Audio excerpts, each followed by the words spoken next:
Pemirsa, kasus kekerasan seksual pada anak kian memprihatinkan.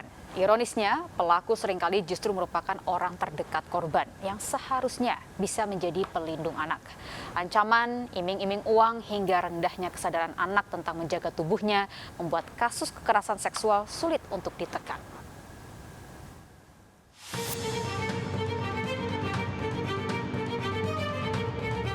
Empat orang kakek warga Kecamatan Pati Raja Banyumas ini diringkus aparat kepolisian 16 Januari lalu. Siapa sangka lansia yang rata-rata berusia 65 hingga 70 tahun ini ternyata merupakan pelaku pencabulan pada bocah perempuan berusia 12 tahun berinisial AZ. Ironisnya, para pelaku seluruhnya merupakan tetangga hanya berjarak 100 hingga 200 meter dari rumah korban.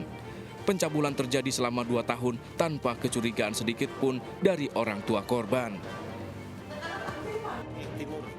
Peristiwa pencabulan baru terbongkar setelah orang tua korban menyadari putrinya hamil 12 pekan.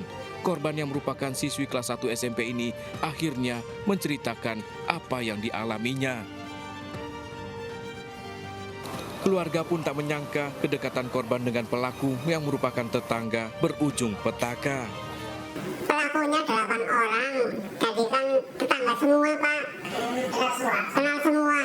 Jaraknya dari rumah korban saya sendiri 50 meter, ada yang 150 meter. Jadi kan orang tua kan nggak curiga, di tempatnya bermain masih di situ. Atas laporan orang tua korban, tim Polres Banyumas meringkus 4 orang lansia, sementara satu pelaku yang berusia 27 tahun menyerahkan diri ke polisi.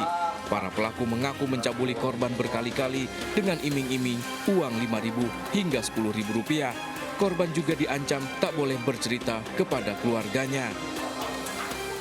Dia minta uang berapa?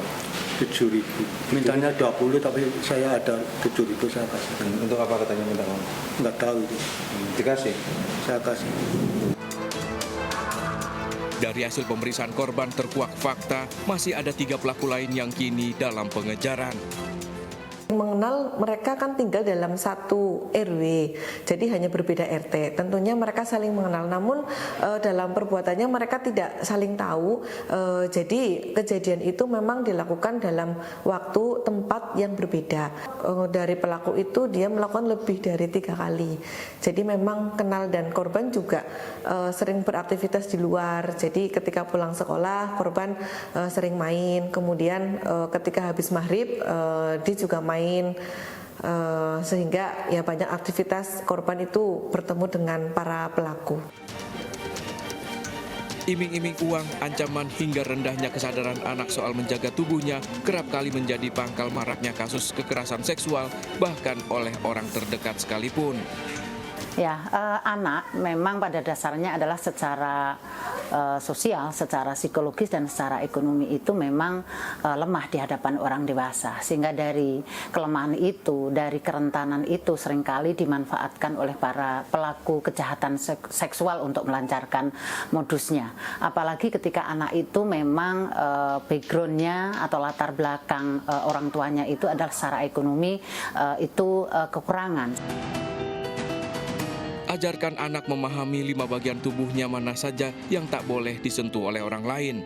Anak juga harus menyadari kapan ia berada dalam situasi pelecehan seksual dan bagaimana cara menolak, menghindari pelaku, dan melaporkannya kepada orang tua.